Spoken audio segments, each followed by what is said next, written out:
Hi, welcome to my Wine Smarts. I'm Victoria, your wine coach, and this is the episode on the basics of wine. If you've ever wondered what people mean when they say a wine is full-bodied or tannic, this is the right episode for you. Over the next 10 minutes, you'll be introduced to some of the basic terms that wine professionals use to talk about wine. After you've watched this episode, check out some of our other resources on mywinesmarts.com and continue to learn about wine and enjoy it. Many of us enjoy wine on a daily basis, whether it's to celebrate special occasions or when we gather with friends or simply to enhance a meal. Despite this, wine remains a somewhat intimidating topic. So if you've ever walked inside a wine store and felt completely intimidated by the choices, or if you've ever picked a wine simply because you like the label, this wine primer is for you. Here's what you will learn in this wine primer. First of all, the wine primer will define and explain some of the commonly used terms in the wine industry. It will help you to ask better questions to decide whether you might like a particular kind of wine and why. And it will help you become more comfortable when you choose a wine, whether it's in a wine store or in a restaurant. All of this will also help you build a framework for learning about wine. It will help you get a good foundation so that as you keep learning more about wine, you'll have this foundation to place things in, and you'll be able to relate what you're learning to what you already know, which is the best way to learn and remember things. Before we go on to start defining some of the terms used to describe wine, let's briefly talk about types of wine and narrow down the topic of this primer. Probably the largest category of wine is table wine.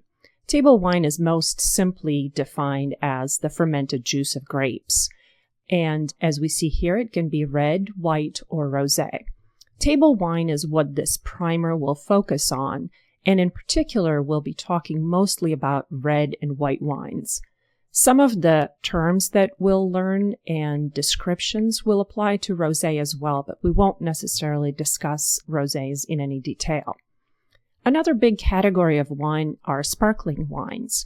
And sparkling wine is simply table wine with carbon dioxide, with bubbles. And then there is fortified wine, which is table wine that has added spirit. As I said, in this primer, we'll focus on table wine. So, to describe wine and to define the terms used to describe wine, let's briefly talk about how we experience wine. First of all, we see the wine when it's poured into the glass. We also swirl and smell it, usually, before taking a sip. Then we taste it, and based on all of these things, we form an overall impression of the wine, and we decide whether we like it or not.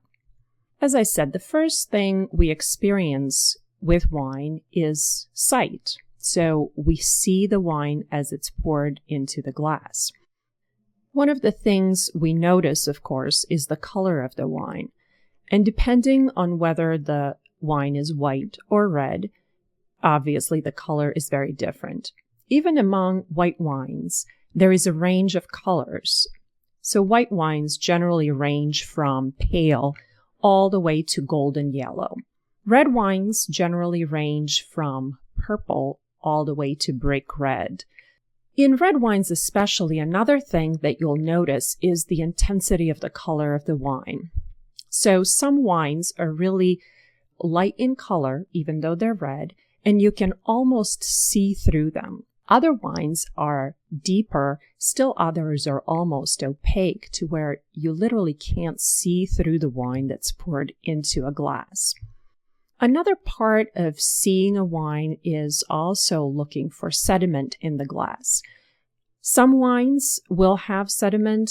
These days, those are very few and far in between. Most wines will be clear, especially white wines. The vast majority of white wines are clear. Sometimes you'll drink a wine that might not have been filtered. A white wine, if it's not filtered, might have a little bit of sediment. It's important to remember that sediment is not undesirable in wine.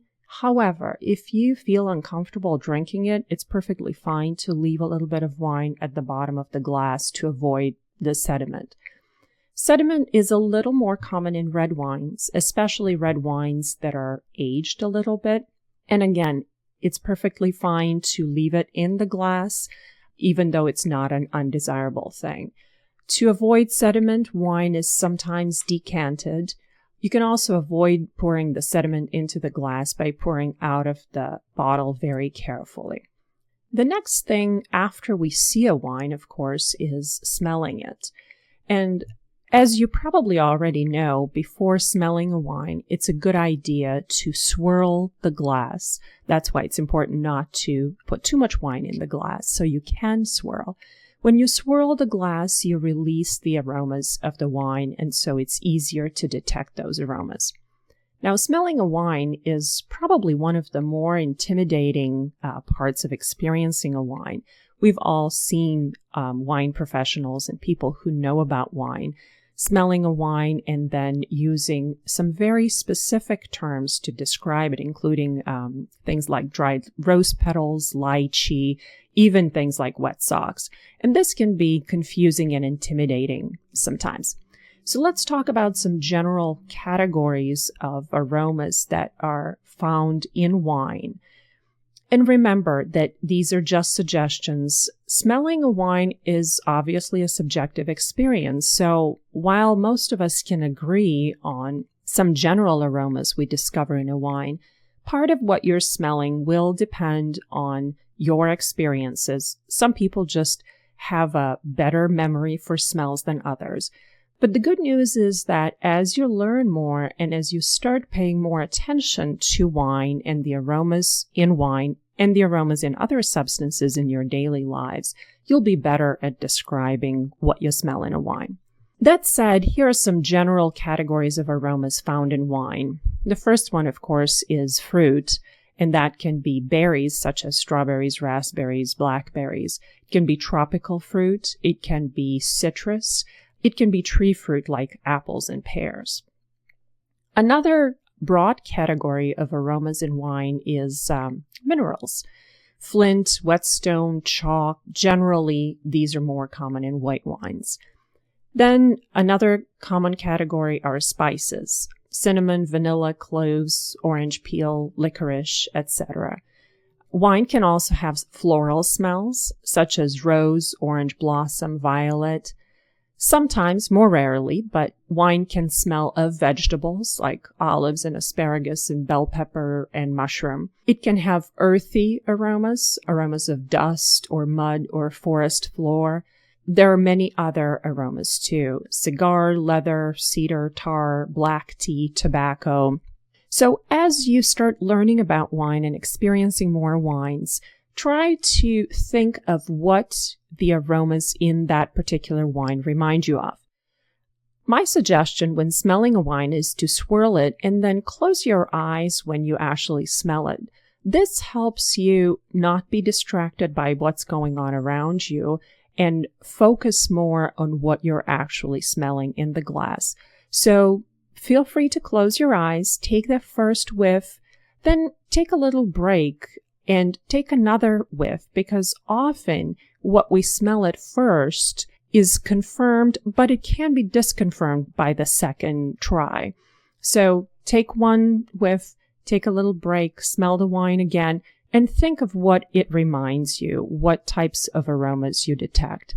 As I said, smelling wine and talking about it can be intimidating, but it's fun to practice with your friends because other people might discover aromas that you didn't think of, or talking through wine with your friends in a non-intimidating atmosphere can really help you become better at describing what you're smelling.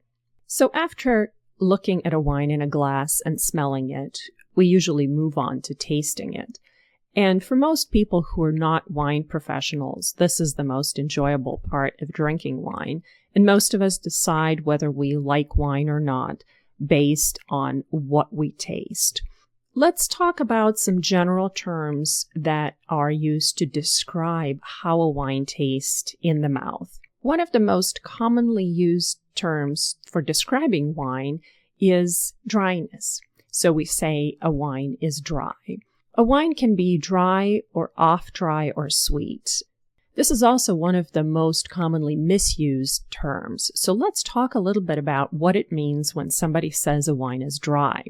A wine is dry if it has no detectable sugar. Wine professionals call that residual sugar, but don't worry about it for now. So wine can be dry when you cannot detect any sweetness. It is off dry if there's just a little bit of sweetness, or it can be sweet, and sweet is usually a dessert wine. Now, the confusion comes in because a lot of people identify what they smell in a wine glass with dryness. So if you smell things like melon or papaya or any kind of fruit, you might automatically think that the wine is not dry, that it is sweet. That's not necessarily the case. A wine can smell perfectly well of a range of fruits, including some that are very sweet, like ripe melon or papaya, and still be a dry wine. Dry simply refers to the way the wine tastes in the mouth. If there is no sugar in the wine, it is dry. The vast majority of wines, whether white or red, are completely dry. There are some notable exceptions. So, for example, all dessert wines are sweet. And then there are some table wines, such as Riesling, that can be off dry. But the vast majority of wine is dry. Another term commonly used to describe wine is acidity. And in terms of acidity, wines can be low, medium, or high in acidity. Acidity is the feeling in the mouth that makes you salivate. So after you've swallowed a sip of wine, if you feel saliva forming in your mouth, it means the wine is high in acidity.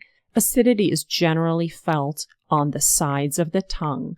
So try tasting a couple of wines and see what happens in your mouth after you swallow them. White wines generally tend to be a little higher in acidity than red wines.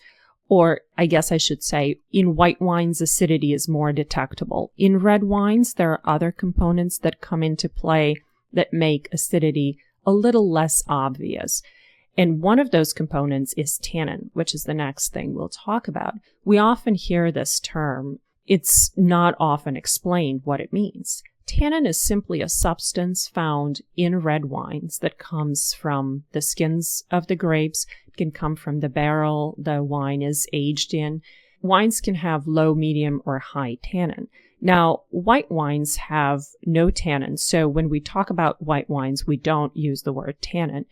We only refer to tannin when discussing red wines. And tannin is that feeling of dryness that a wine gives you that sometimes, if it's present in high amounts, makes your cheeks stick to your gums almost. It's the same feeling you have when you're drinking tea that's been steeped for too long. So if you're drinking black tea that's too strong, there's a drying sensation in your mouth after you take a sip of tea. And that same drying sensation is indicative of the presence of tannins in the red wine. Another term commonly used to describe wines is body. So we hear that wines can be light or medium or full in body, and often it's not clear what that means. Body simply refers to the way the wine feels in your mouth, and you can think of it in terms of viscosity, if you will. So wines that are light have that light, crisp, refreshing feeling in the mouth. And when you swallow them, you don't necessarily get anything lingering in your mouth. Whereas full-bodied wines almost can taste chewy. They're so thick and viscous in your mouth. So white wines can be anywhere from light to full. The vast majority of them will be light to medium. A lot of red wines are medium in body. Also, red wine is often full-bodied. For example, a potent Cabernet Sauvignon would be a full-bodied wine. So we said that when we're experiencing wine, we see it, we smell it, we taste it. And based on all of these things, we form an overall impression of the wine. And what this means is simply we decide if we'll like the wine or not. So we drink wine, we take a sip, and we say, oh, this is great. I like this wine. And we can like it for a variety of reasons. Another issue when evaluating wine and what your overall impression of it is it worth the price? Because it's one thing to like a wine, it's another thing to be willing to pay the price of it. For example, if a wine is light and bodied and sort of an everyday wine, we might like it and agree to pay maybe $10 to $15 for it, but we would never pay $50 for the same bottle of wine. So we decide whether we like the wine, but we also need to think about what the price is and whether we think that wine is worth that price. So what did we learn in this primer? First, we learned that there are 3 main categories of wine: table wine, sparkling wine, and fortified wine. And again, this primer focused only on table wine and mainly on reds and whites. We also learned the 4 main aspects of how we evaluate wine: by sight, smell, taste, and overall impression. We learned some tasting terms that are really important and that we hear every day, such as dryness, acidity, tannin, and body. And you can apply all of these things the next time you're buying a wine, whether it's in a store or in a restaurant, or the next time you're talking to your friends about wine, giving them recommendations or getting recommendations from them. These terms are very useful, and the more wine you taste and the more practice you get in using these terms, the better able you'll be to decide if you'll like a particular kind of wine when it's described to you. Thanks for joining us for this episode of My Wine Smarts, and keep tasting wine and keep learning about wine.